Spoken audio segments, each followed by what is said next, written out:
Hello everyone. आज हम solve करेंगे चैप्टर 3 जिसका नाम है pair of linear equation in two variable. तो चलिए देखते हैं फर्स्ट क्वेश्चन में क्या है इसके अंदर। देखिए फर्स्ट क्वेश्चन में क्या कह रहा है। If the line given by 3x plus 2ky is equal to 2 and 2x plus 5y is equal to 1 are parallel then the value of k is. हमें ये दो इक्वेशन दे रखी है, लाइन की दो इक्वेशन है, एक इक्वेशन ये है और एक इक्वेशन ये है। और क्वेश्चन में कहा गया है कि ये जो दोनों लाइन है ये दोनों लाइनें क्या हैं, पैरेलल। तो बताओ के की वैल्यू क्या होगी। ठीक, अब जैसे कि चैप्टर का नाम है linear equation in two variable, तो हमें यहाँ पे दो इक्वेशन दे रखी हैं। वो इक्वेशन कैसी हैं, वो लीनियर इक्वेशन है। पहली इक्वेशन है 3x plus 2ky is equal to 2 और दूसरी इक्वेशन है 2x plus 5y is equal to 1। और कहा गया है कि ये दोनों की दोनों जो इक्वेशन है इनका जब हम ग्राफ बनाएंगे तो जो लाइनें होंगी वो क्या होंगी, पैरेलल होंगी। अब देखिए हमारे पास तीन केस होते हैं। ठीक, हमने चैप्टर के अंदर तीन केस पढ़े हैं जिसमें हमने पढ़ा एक इंटरसेक्टिंग का केस और पैरेलल का केस और तीसरा केस होता है हमारा कॉन्साइड्स का। ठीक है, तो लाइनें जब पैरेलल होती हैं तो उनके जो कोफिशिएंट होते हैं, मतलब a1 upon a2 equals to b1 upon b2 not equal to c1 upon c2। ठीक है, जब पैरेलल का केस होता है तो ये कोफिशिएंट का रिलेशन होता है। ठीक, अब देखिए a1 a2 b1 b2 और c1 c2 क्या होते हैं। जो फर्स्ट इक्वेशन होती है उसमें x का कोफिशिएंट ये होता है हमारा a1, y का कोफिशिएंट ये होता है हमारा b1 और जो कांस्टेंट टर्म होती है वो होता है हमारा c1। आप लोगों को एक बात ध्यान रखनी है कि जो कांस्टेंट टर्म है वो दोनों इक्वेशन के अंदर सेम साइड में होनी चाहिए। अब देखिए यहाँ पे जो दोनों इक्वेशन है उसमें जो कांस्टेंट टर्म है वो राइट साइड में है। ठीक है, अब देखिए जो a2 है हमारा वो क्या होता है, दूसरी वाली इक्वेशन के अंदर जो x का कोफिशिएंट है वो होता है हमारा a2, y का कोफिशिएंट होता है हमारा b2 और जो सेकंड इक्वेशन के अंदर जो कांस्टेंट टर्म है वो होता है हमारा c2।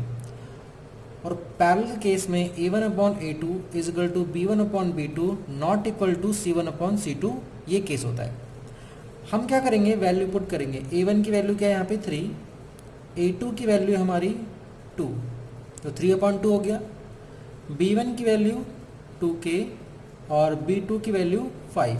ठीक, क्रॉस मल्टीप्लाई करेंगे, सॉल्व कर देंगे, हमारा आंसर आ जाएगा। ठीक है, 3 5 जा 15 और 2 2 जा 4k। अब देखिए c1 अपॉन c2 की वैल्यू हमने पुट नहीं करी। क्यों पुट नहीं करी, क्योंकि वो हमें इतना ज़रूरत नहीं है, क्योंकि हमारा k की जो वैल्यू निकाल ली है मेरी वो इसी से निकल जाएगी।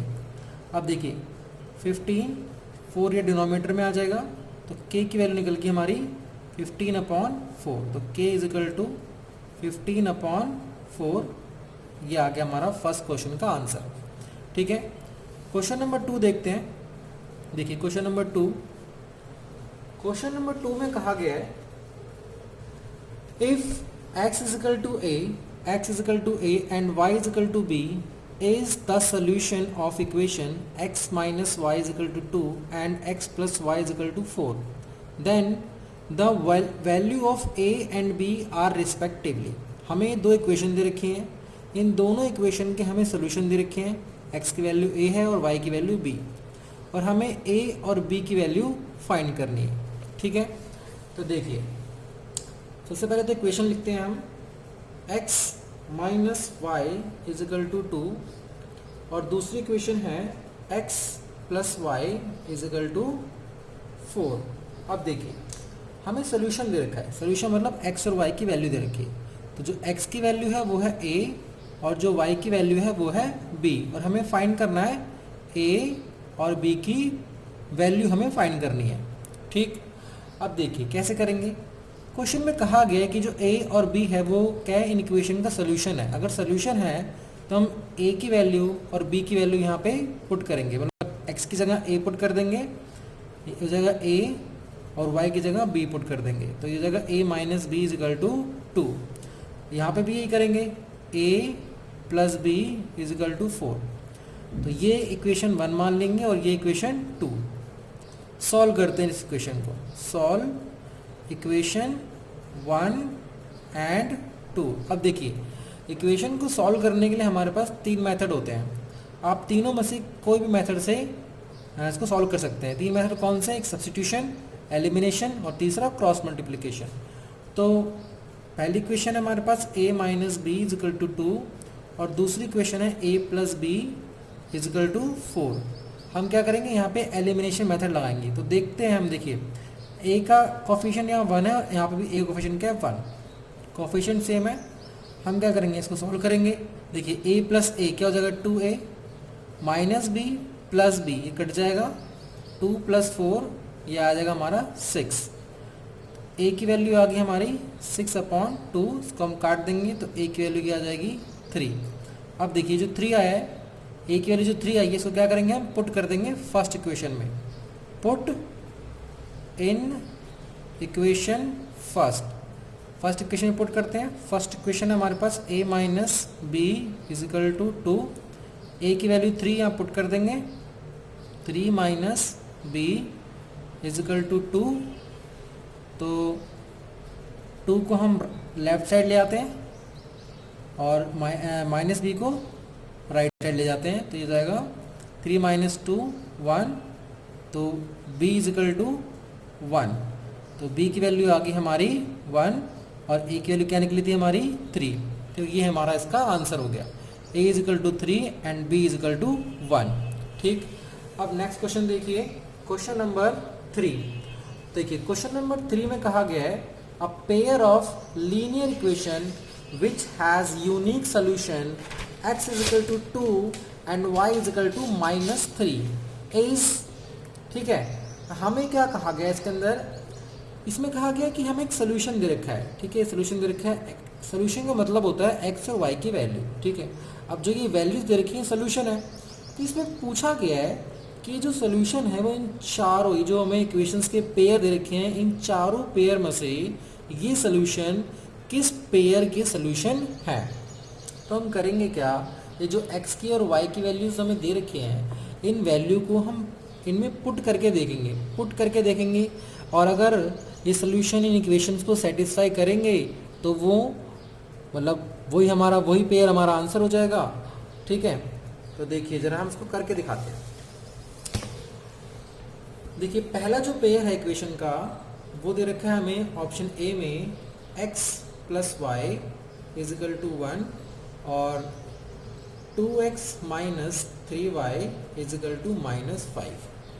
और जो सोल्यूशन है उसमें x की वैल्यू है 2 और y की वैल्यू है -3, ठीक है। इसको पुट करते हैं। देखिए अगर x की जगह मैं 2 पुट करूं और y की जगह -3 तो क्या आएगा, -1, ठीक है। तो हमने लेफ्ट साइड x और y की जगह जब हमने वैल्यू पुट करी तो हमारा आ रहा है -1 और हमें राइट साइड दे रखा है 1, तो इसको सेटिस्फाई नहीं कर रहा। तो जो ऑप्शन ए में जो पेयर दे रखे हैं इक्वेशन के वो हमारा इसका आंसर नहीं होगा, ठीक है। तो अब हम लिखते हैं ऑप्शन बी में जो पेयर दे रखे हैं। तो ऑप्शन बी में हमें पेयर दे रखे हैं 2x plus 5y is equal to -11। दूसरा पेयर है, दूसरी इक्वेशन है हमारे पास 2x minus 3y is equal to -22। अब ये x और y की वैल्यू हम इन इक्वेशंस में पुट करते हैं। x की जगह 2 पुट करेंगे तो ये हो जाएगा हमारा 2 × 2 5 माइनस 3 ये 4, ये जाएगा 5 3 जा -15 आ जाएगा ये। अब देखिए 4 माइनस 15 ये क्या आएगा -11। तो देखिए हमारा क्या है -11 और राइट साइड पे क्या है -11, तो मतलब सेटिस्फाई कर रहा है। अब ये सोल्यूशन इसको तो सेटिस्फाई कर रहा है, इसमें पुट करके देखते हैं। 2 × 2 -3 और -3 ये आएगा 4 माइनस प्लस 3 3 जा 9, ये आ रहा है हमारा 13। अब देखिए इसको ये सेटिस्फाई नहीं कर रहा, क्योंकि जब हमने x और y की वैल्यू पुट करी तो हमारा क्या रहा है 13, मगर राइट साइड क्या दे रखा है -22, तो ये भी इसका आंसर नहीं होगा। अब हम थर्ड जो ऑप्शन सी में जो इक्वेशंस का पेयर दे रखा है उसमें पुट करके देखते हैं। तो जो ऑप्शन सी है उसमें हमें पेयर दे रखा है 2x plus 5y is equal to -11, और दूसरी इक्वेशन है 4x plus 10y is equal to -22। ठीक है, x की वैल्यू 2 पुट करेंगे यहाँ पे, 2 इंटू 2 हो जाएगा, y की वैल्यू -3 पुट करेंगे, सॉरी -3, तो 2 2 जा 4 प्लस माइनस 5 3 जा 15, सॉल्व करके आएगा -11। ठीक है, सेटिस्फाई कर रहा है ये। इसमें पुट करते हैं 2 10 इंटू -3, 4 2 जा 8, और ये आएगा -10 3 जा 30, सॉल्व करके आएगा -22, और राइट साइड पे क्या दे रखा है हमें -22। तो जो हमें जो सोल्यूशन दे रखा है वो जो सोल्यूशन है वो इक्वेशंस जो हमें दे रखी हैं ऑप्शन सी में, ठीक है, जो ऑप्शन सी में हमें जो इक्वेशंस दे रखी हैं उस इक्वेशंस के ये सोल्यूशन है। ठीक है, उसके क्या है unique solution, x is equal to 2 and y is equal to -3। तो जो क्वेश्चन नंबर 3 है उसका जो आंसर है वो जाएगा ऑप्शन सी। ठीक है, अब देखिए क्वेश्चन नंबर 4। क्वेश्चन नंबर 4 में कहा गया है, देखिए ध्यान से इसको, the area of a triangle formed by the line x is equal to 3, y is equal to 4 and x is equal to y is. ठीक है, क्वेश्चन नंबर 4 पढ़ा है मैंने, ध्यान से मैं दोबारा पढ़ दे रहा हूँ।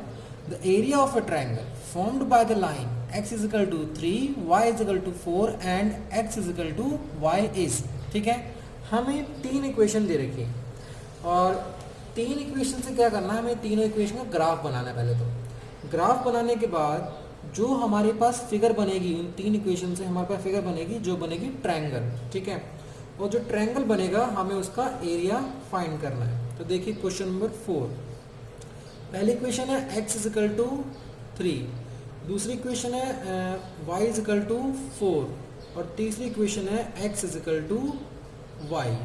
ठीक, देखिए सर ग्राफ बनाते हैं हम, ये y एक्सिस और ये हमारा x एक्सिस, ये 1 2 3 1 2 3। ठीक है, पहले क्वेश्चन क्या है x इज इक्वल टू 3, तो इसका ग्राफ कैसे बनेगा, एक वर्टिकल लाइन बनेगी ऐसे जो 3 से पास होएगी इस तरीके से। ठीक है, ये हमारी मैंने डॉटेड लाइन बनाई है। ठीक है, इस तरीके से बनेगी। दूसरी इक्वेशन है y इज इक्वल टू 4, तो y एक्सिस के ऊपर 4 हमारा यहाँ बनेगा, तो ये 4 से पास होगा। डॉटेड लाइन बना दी मैंने यहाँ पे। ठीक है, इस तरीके से। और अब देखिए ये जो इक्वेशन है थर्ड, इसमें क्या है x is equal to Y, x is equal to Y. ध्यान रखिएगा कि कभी भी अगर x is equal to Y equation दे रखी है तो वो इक्वेशन क्या है, वो हमेशा ओरिजिन से पास होगी और x एक्सिस से वो 45 डिग्री का एंगल बनाएगी। ठीक है, तो ये इस तरीके से पास होगी, मतलब x की जो वैल्यू होगी वही y की वैल्यू होगी। ठीक है, अगर x की वैल्यू 3 है तो y की वैल्यू भी क्या होगी 3, तो ये इक्वेशन बनेगी हमारी कुछ इस तरीके की। ठीक है, तो ये हो गई हमारी थर्ड इक्वेशन का एक ग्राफ हो गया। ठीक है, अब देखिए ये जो तीनों हमने लाइनें बनाई है, इन तीनों लाइनों से हमारा ट्रायंगल कहाँ बन रहा है, ये हमारा यहाँ पे छोटा सा ट्रायंगल बन रहा है।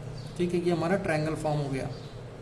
ठीक है, हमें इसी ट्रायंगल का क्या करना है, एरिया निकालना है। अब इस ट्रायंगल का अगर एरिया निकालेंगे तो एरिया का फॉर्मूला होता है हाफ बेस इनटू हाइट। ठीक है, ये फॉर्मूला होता है ट्रायंगल का एरिया निकालने का।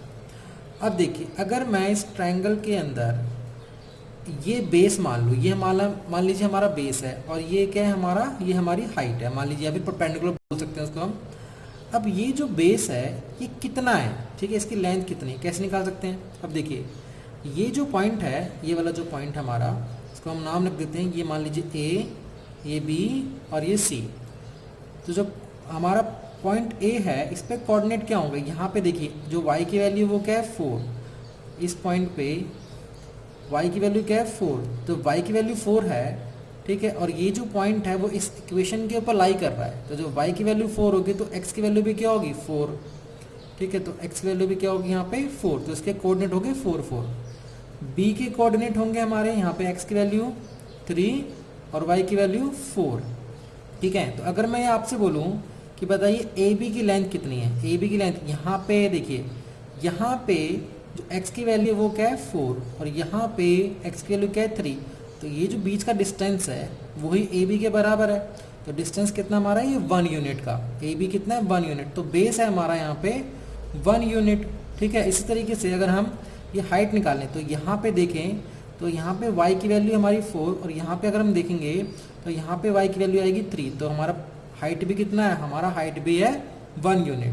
तो जो हमने वैल्यू पुट करी बेस 1 हाइट भी 1, सॉल्व करेंगे एरिया निकल के आ जाएगा, वो आएगा क्या हमारा 1/2 स्क्वायर यूनिट, ठीक है। तो इस तरीके से हम लिख सकते हैं कि हमारा 1/2 इसका एरिया निकल गया। नेक्स्ट क्वेश्चन देखिए, क्वेश्चन नंबर 5। क्वेश्चन नंबर 5 में कहा गया है the value of k for which the system of equation 3x + 5y = 0 and kx + 10y = 0 has non-zero solution। इस चीज़ को आपको समझना है कि ये नॉन ज़ीरो सोल्यूशन का मतलब क्या होता है। अब देखिए, पहले तो आप ये समझिए ज़ीरो सोल्यूशन क्या होता है, ठीक है। देखिए, एक होता है, तीन चीज़ें होती हैं हमारे पास, एक होता है यूनिक सोल्यूशन, एक होता है इनफाइनाइट मैनी सोल्यूशन और एक होता है हमारा नो सोल्यूशन। तो ये जो नो सोल्यूशन वाला केस होता है हमारा, नो सोल्यूशन, इसका मतलब क्या है, इस नो सोल्यूशन का मतलब क्या है कि कोई भी सोल्यूशन उसका नहीं निकलेगा। जब कोई भी सोल्यूशन नहीं निकलेगा तो उसको हम यही बोल सकते हैं कि क्या है वो ज़ीरो सोल्यूशन, क्या है वो ज़ीरो सोल्यूशन, ठीक है। जब नो सोल्यूशन है तो कोई भी सोल्यूशन नहीं है, कोई भी सोल्यूशन नहीं है तो उसको हम बोल सकते हैं ज़ीरो सोल्यूशन। तो जब ज़ीरो सोल्यूशन है और हमें पूछा गया है, हमें बोला गया क्वेश्चन के अंदर नॉन ज़ीरो, अब देखिए ज़ीरो सोल्यूशन तो कौन सा केस है, नो सोल्यूशन वाला, तो हमें बोला गया नॉन ज़ीरो सोल्यूशन। तो नॉन ज़ीरो वाले सोल्यूशन केस कौन कौन से होंगे, वो होंगे हमारे, एक तो यूनिक सोल्यूशन वाला केस होगा और एक होगा हमारा इनफाइनाइट मैनी सोल्यूशन वाला, इनफाइनाइट मैनी सोल्यूशन, ठीक है। इस चीज़ को आपको थोड़ा सा समझना है, कंफ्यूज नहीं होना है कि आप अगर देखें तो उसमें लिखा होगा ज़ीरो सोल्यूशन और आप उसमें ये नो सोल्यूशन वाला केस लगा दें, नहीं। ये नॉन ज़ीरो सोल्यूशन मतलब क्या, या तो यूनिक सोल्यूशन या तो फिर इनफाइनाइट मैनी सोल्यूशन, ठीक है। अब देखिए, ये चीज़ आपको समझ में आ गई होगी, ठीक। अब जो हमें इक्वेशन दे रखी है वो इक्वेशन है हमारे पास, पहली इक्वेशन है 3x + 5y = 0, दूसरी इक्वेशन है kx + 10y = 0। अब नॉन ज़ीरो सोल्यूशन, ठीक है, नॉन ज़ीरो सोल्यूशन के लिए क्या है, इनफाइनाइट मैनी सोल्यूशन। अगर मैं ये इनफाइनाइट मैनी सोल्यूशन लेता हूँ तो इनफाइनाइट मैनी सोल्यूशन के केस में जो हमारे कोफिशिएंट का रिलेशन होता है वो होता है हमारा a1/a2, b1/b2, c1/c2, ये तीनों क्या होते हैं, आपस में इक्वल होते हैं। अगर हम वैल्यू पुट करें और फिर हम क्या करेंगे, वैल्यू पुट करके k की वैल्यू फाइंड करेंगे। जो a है वो है हमारा, a1 हमारा क्या है 3, a2 है हमारा k, b1 है हमारा 5 और यहाँ पे b2 आया और b2 है हमारा 10, ठीक है। सॉल्व कर देंगे इसको, इस पहले तो काट लेते हैं, 5 × 5, 5 × 10, यहाँ आ गया 3/k और लेफ्ट साइड में आ गया 1/2, क्रॉस मल्टीप्लाई कर देंगे, k × 1 k और 3 × 2 = 6, तो ये आ गई हमारी k की वैल्यू, ठीक है। तो ये हो गया हमारा क्वेश्चन नंबर 5। नेक्स्ट देखिए क्वेश्चन नंबर 6। क्वेश्चन नंबर 6 में कहा गया है if a pair of linear equation in two variable is consistent then the lines represented by two equation, ठीक है। अभी मैंने आप लोगों को बताया कि हमारे पास ये तीन केस होते हैं, ठीक है। तीन केस कौन कौन से, पहला है हमारा नो सोल्यूशन, दूसरा है हमारा यूनिक सोल्यूशन और तीसरा है हमारा इनफाइनाइट मैनी सोल्यूशन, ठीक है। ये तीन केस होते हैं। अब कंसिस्टेंट और इनकंसिस्टेंट क्या हो, मतलब क्या है इसका, देखिए कभी भी कंसिस्टेंट होगा, कंसिस्टेंट का मतलब होता है कंसिस्टेंट के केस में जब इक्वेशंस का जब हम ग्राफ बनाते हैं वो या तो लाइनें इंटरसेक्ट होंगी, ठीक है, या तो लाइनें क्या होंगी कॉन्साइड, मतलब एक के ऊपर एक बनेंगी लाइनें, या फिर क्या करेंगी वो एक दूसरे को काटती हुई जाएंगी। इंटरसेक्ट मतलब क्या, काटती हुई जा रही हैं। तो अगर कभी भी पैरेलल होंगी, पैरेलल मतलब कभी भी एक दूसरे को काटेंगे नहीं, अगर पैरेलल होंगी तो वो क्या होता है हमारा इनकंसिस्टेंट। कंसिस्टेंट कब होगा, यूनिक सोल्यूशन जिसमें लाइनें काटती हुई जाती हैं, और इनफाइनाइट मैनी सोल्यूशन जिसमें लाइनें कैसी होती हैं, कॉन्साइड्स होती है, मतलब एक के ऊपर एक बनती है। और नो सोल्यूशन में क्या होता है, लाइनें पैरेलल बनती है, ठीक है। अब देखिए क्वेश्चन को जरा ध्यान से समझें। क्वेश्चन में कहा गया है कि if pair of linear equation in two variable is consistent, ठीक है, जो हमें लीनियर इक्वेशंस के जो पेयर दे रखे हैं, ठीक है, पेयर दे रखे हैं, जो पेयर है वो क्या है, consistent, then lines represent by two equations are, ठीक है। तो जब भी कंसिस्टेंट होगा तो लाइनें या तो क्या करेंगी, इंटरसेक्ट करेंगी, या तो क्या करेंगे, कॉन्साइड्स, ठीक है। तो ऑप्शन ए में इंटरसेक्ट, तो हाँ ऑप्शन ए हो सकता है। बी में क्या है, पैरेलल, ऑप्शन बी में क्या है, पैरेलल। देखिए पैरेलल में क्या होता है, इनकंसिस्टेंट, तो पैरेलल वाली ये ऑप्शन हमारा इनकरेक्ट है। सी में ऑलवेज कंसिस्टेंट, ये भी हो सकता है। अब देखिए जो ऑप्शन डी है उसमें इंटरसेक्टिंग और कॉन्सिडेंट दोनों दे रखा है, तो हमारा ए भी करेक्ट हो रहा था, सी भी करेक्ट हो रहा था, और ऑप्शन डी में हमें ये दोनों दे रखे हैं। तो जो ऑप्शन डी होगा वो इसका एकदम करेक्ट आंसर होगा, क्योंकि ऑप्शन डी में इंटरसेक्टिंग भी लिखा है और कॉन्साइड्स भी लिखा है, ठीक है। तो ये बात आप लोगों को समझ में आ गई होगी। तो कंसिस्टेंट होने के लिए हमारा क्या, यूनिक होना चाहिए, यूनिक मतलब इंटरसेक्टिंग होना चाहिए, और इन्फिनिट मैनी सोल्यूशन वो कब होता है हमारा, जब लाइनें कॉन्साइड मतलब एक के ऊपर एक बनती है, ठीक है। नेक्स्ट देखिए क्वेश्चन नंबर 7। क्वेश्चन नंबर जो 7 है इसमें कहा गया है for 2x + 3y = 4 y can be written in the form of x as, ठीक है। हमें एक इक्वेशन दे रखी है जो है 2x + 3y = 4, और हमें क्या करना है, y की वैल्यू निकालनी है इन टर्म्स ऑफ x, ठीक है। तो यहाँ पे थोड़ी सी जगह है, मैं यही कर देता हूँ। देखिए क्वेश्चन नंबर है हमारा ये 7, जो हमें इक्वेशन दे रखी है वो है 2x + 3y = 4, ठीक। हमें y की वैल्यू निकालनी है इन टर्म्स ऑफ x, ठीक है। देखिए जब भी कभी भी हमें किसी भी चीज़ की इक्वेशन निकालनी हो तो आपको क्या करना है, उस चीज़ को हमें एक साइड रखना है, उसके साथ बाकी जितनी भी चीज़ें होती हैं उसको हम दूसरी साइड भेज देंगे, ठीक है। देखिए हमें क्या करना है, y की वैल्यू निकालनी है, तो यहाँ पे y के साथ मल्टीप्लाई हो रखा है 3, ठीक है। तो ये 3y, यहाँ पे ये प्लस में क्या क्या चल रहा है, 2x, तो ये 2x को जब हम राइट साइड लाएंगे तो ये जाएगा -2x, ये -2x हो गया, ठीक है। अब देखिए अभी हमें निकालनी है y की वैल्यू, और y के साथ तो यहाँ पे क्या है अभी 3, तो 3 जो मल्टीप्लाई में है वो राइट साइड आके क्या डिवाइड में आ जाएगा, तो y की वैल्यू आ जाएगी हमारी 4 - 2x अपॉन 3, तो ये आ गई हमारी y की value in terms of x। तो इस तरीके से हम इसको निकाल सकते हैं, ठीक है। ये है हमारी y की value in terms of x, ठीक। अब क्वेश्चन, नेक्स्ट क्वेश्चन देखिए जो है हमारा क्वेश्चन 8।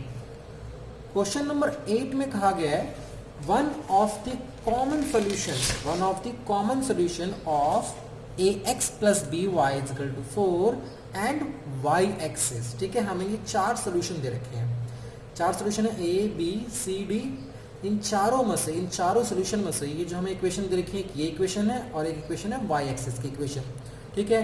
इन दोनों इक्वेशंस के, इन चारों में से कौन सा सोल्यूशन होगा हमें ये बताना है, ठीक है। तो देखिए जो इक्वेशन है क्वेश्चन नंबर 8 के अंदर, वो इक्वेशन है, एक है ax + by = c, और जो दूसरी इक्वेशन है वो इक्वेशन दे रखी है, उसमें हमें बोल रखा है कि जो दूसरी इक्वेशन है वो है y एक्सिस। अब देखिए एक बात समझिएगा बहुत ध्यान से, एक होता है हमारे पास x एक्सिस, ठीक है, एक होता है हमारा y एक्सिस, 2 एक्सिस होते हैं हमारे पास, ठीक। तो जो x एक्सिस होता है वो होता है हॉरिजॉन्टल एक्सिस, और y एक्सिस होता है हमारा वर्टिकल एक्सिस। आपको एक बात ध्यान रखनी है कि जो y एक्सिस होता है उसकी इक्वेशन होती है हमारी x एक्सिस की इक्वेशन होती है y = 0, ठीक है। और जो हमारा y एक्सिस होता है उसकी इक्वेशन होती है हमारी x = 0, ठीक है, इस चीज़ को आपको ध्यान रखना है कि जो y एक्सिस होता है उसकी इक्वेशन होती है y इजिकल टू 0, और जो x एक्सिस जो y एक्सिस होता है उसकी इक्वेशन होती है x इजिकल टू 0। एक बार दोबारा रिपीट कर रहा हूँ मैं, देखिए x एक्सिस की इक्वेशन है y इजिकल टू 0 और y एक्सिस की इक्वेशन है x इजिकल टू 0। ठीक है, कंफ्यूज नहीं होना है। तो देखिए पहली इक्वेशन हमारे पास ये है और दूसरी इक्वेशन है हमारे पास y एक्सिस की। तो y एक्सिस की इक्वेशन क्या है हमारे पास, x इजिकल टू 0। ठीक, अब हम क्या करेंगे, देखिए पहली इक्वेशन तो हमारे पास ये, दूसरी इक्वेशन क्या है हमारे पास x इजिकल टू 0। अब जो दूसरी इक्वेशन है वहाँ से हमें x की वैल्यू तो पता लग गई, x की वैल्यू क्या है 0। जो ये x की वैल्यू है इसको हम पहली इक्वेशन में पुट कर देंगे। जो पहली इक्वेशन है वो हमारे पास ax plus B Y is equal to c, x की जगह हम 0 पुट कर देंगे और क्या करेंगे, y की वैल्यू फाइंड करेंगे। तो ये a इंटू 0 तो 0 हो जाएगा, ये हमारा क्या है बी वाई। ठीक है, ये टर्म हमारी खत्म हो जाएगी, खत्म मतलब 0 हो जाएगी। ठीक है, और ये y इजिकल टू सी, ये b डिनोमिनेटर में आ जाएगा, तो ये y की वैल्यू आ गई हमारी c अपॉन b। तो देखिए जो सोल्यूशन हो गया, सोल्यूशन मतलब x और y की वैल्यू, जो सोल्यूशन हुआ हमारा वो क्या हो गया, x की वैल्यू 0 और y की वैल्यू c अपॉन b। तो ये हमारा इसका आंसर है। अब देखते हैं 0 और c बाय b किस में दे रखा है। देखिए ऑप्शन ए ही हमारा क्या है इसका आंसर, ऑप्शन ए में ही दे रखा है x की वैल्यू 0 और y की वैल्यू c अपॉन b। ठीक है, तो ये हो गया हमारा क्वेश्चन नंबर 8 का आंसर। अब देखिए क्वेश्चन नंबर 9। देखिए क्वेश्चन नंबर 9 में क्या है, इसमें कहा गया है if ax plus B Y is equal to c and lx plus M Y is equal to n has unique solution. ठीक है, इस चीज़ को आपको ध्यान देना है कि इसमें क्या कहा गया है, ये जो दो इक्वेशन दे रखी हैं इनका क्या यूनिक सोल्यूशन है। Then the relation between the coefficient, तो हमें बताना है कि जो उनका कॉफिशिएंट है उनके बीच में क्या रिलेशन है। ठीक है, तो हमें 4 ऑप्शन दे रखे हैं ए बी सी डी, हमें बताना है इन चारों में से कौन सा करेक्ट आंसर है। तो देखिए जो हमें इक्वेशन दे रखी हैं पहले तो उसको लिख लेते हैं हम। पहली इक्वेशन है हमारे पास के अंदर ax plus B Y is equal to C, दूसरी इक्वेशन है lx plus M Y is equal to N. अब देखिए इसमें कहा गया कि इनका क्या है यूनिक सोल्यूशन, यूनिक सोल्यूशन। ठीक है, जब यूनिक सोल्यूशन है तो कोफिशिएंट का रिलेशन क्या होता है a1 upon a2 not equal to b1 upon b2। ठीक है, अब जो a1 है वो क्या है हमारा a, a2 है हमारा l, यहाँ पे रख देंगे l not equal to, b1 की जगह क्या आएगा b और b2 की जगह क्या आएगा हमारा m।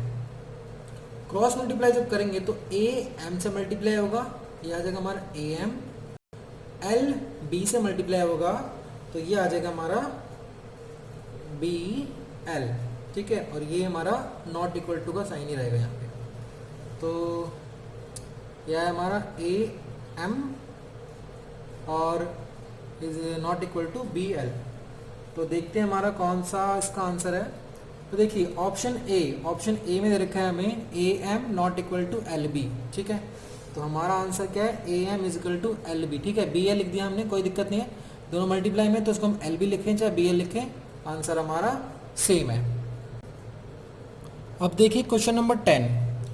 क्वेश्चन नंबर 10 में कहा गया है in triangle A B C angle C is equal to 3 into angle B, angle C is equal to 2 bracket में A angle A plus angle B, then angle A angle B angle C are respectively. ठीक है, तो देखिए मैं आप लोगों को समझाता हूँ क्वेश्चन के, आप बहुत ध्यान समझिएगा। देखिए क्वेश्चन नंबर 10 है, क्वेश्चन में कहा गया है कि ए बी सी हमारे पास क्या है ट्रायंगल।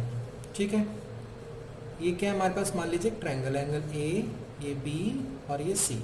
ठीक है, ये ट्रायंगल हमारे पास ए बी सी। इस ट्रायंगल के अंदर जो एंगल्स हैं, ठीक है, उनका हमें कुछ रिलेशन दे रखा है। पहले बोला गया angle C is equals to thrice of angle B, फिर हमें कहा गया angle C is equal to twice of angle A plus angle B, ठीक है। ये हमें इतना दे रखा है क्वेश्चन के अंदर कि एक ट्रायंगल है और एंगल सी इक्वल है थ्राइस ऑफ एंगल बी और एंगल सी इक्वल है twice of angle A plus angle B, ठीक है, मतलब sum of angle A and angle B. तो अब क्वेश्चन में कहा गया है कि हमें क्या करना है, एंगल ए, एंगल बी और एंगल सी, हमें इनकी वैल्यू बतानी है, ठीक है, कि मतलब कि कितना होगा, ठीक है। अब देखिए ABC का एक ट्रायंगल है, जब ABC एक ट्रायंगल है तो हमें पता है angle sum property of triangle.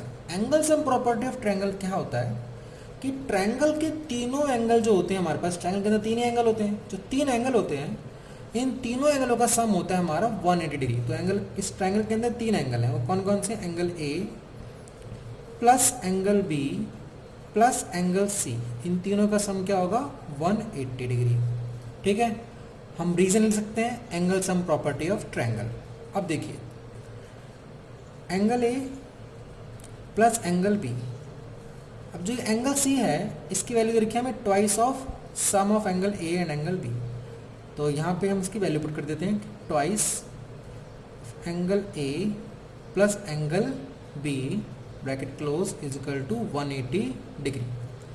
Angle A plus angle B bracket open करेंगे तो ये 2 एंगल ए और 2 angle B is equal to 180 degree. Angle A plus 2 angle A क्या हो जाएगा 3 एंगल ए। इस तरीके से angle B plus 2 angle B 3 angle B is equal to 180 degree. 3 common लेंगे और राइट साइड में जाएगा तो डिनोमिनेटर में आ जाएगा। तो देखिए मैं पहले कॉमन ले लेता हूँ, इसको 3 कॉमन ले लिया और angle A plus angle B ये आएगा 180 अपॉन 3, काट देंगे तो क्या आ जाएगा ये 60 डिग्री। तो angle A plus angle B हमारा आ गया 60 डिग्री, ठीक है। थोड़ा इसको ध्यान से देखना है। ये आ गया हमारा angle A plus angle B का सम। अब देखिए क्वेश्चन में हमें दे रखा था कि एंगल सी इक्वल है किसके, twice of angle A plus angle B के। अब ये जो angle A plus angle B की वैल्यू आई है 60, अगर मैं यहाँ इसको पुट कर दूँ 2 × 60, ये एंगल सी निकल गया हमारा कितना 60 × 2 120, ठीक है। एंगल सी आ गया 120। अब देखिए हमें ये रिलेशन दे रखा है angle C is equal to thrice of angle B. Angle C is equal to thrice of angle B. Angle C है हमारा 120, ये थ्राइस ऑफ एंगल बी। 3 को जो हम लेफ्ट साइड लाएंगे तो ये 120 के डिनोमिनेटर में आ जाएगा एंगल बी। तो इसको जो हम काटेंगे तो ये आएगा हमारा 40 is equal to angle B. तो एंगल बी आ गया हमारा 40 डिग्री, ठीक है। ये चीज़ आपको समझ में आ गई होगी। अब देखिए जब एंगल बी आपका 40 डिग्री आ गया, ये जो इक्वेशन हमने निकाली थी यहाँ पे angle B plus angle A plus angle B is equal 60 degree, अगर हम यहाँ पे देखें तो angle A plus angle B क्या है 60 डिग्री है। तो एंगल बी की वैल्यू अगर हम यहाँ पुट कर दें तो ये 60 डिग्री, सॉरी 60 नहीं, वैल्यू कितनी आई हमारी 40, यहाँ 40 पुट करेंगे तो ये आ जाएगा एंगल ए 60 माइनस 40, तो एंगल ए आ गया हमारा 20 डिग्री। तो एंगल ए आया हमारा 20 डिग्री, बी आया है 40 डिग्री और सी आया है 120 डिग्री, ठीक है। तो ये आ गया हमारा क्वेश्चन नंबर 10 का आंसर, जिसमें ए है हमारा 20, बी 40 और सी 120। तो ऑप्शन बी में दे रखा है हमें 20, 40 एंड 120। तो क्वेश्चन नंबर 10 का जो आंसर होगा वो हो जाएगा ऑप्शन बी, ठीक है। तो क्वेश्चन नंबर 10 तक कवर कर लिया है। अब आगे की क्वेश्चन हम नेक्स्ट वीडियो में देखेंगे।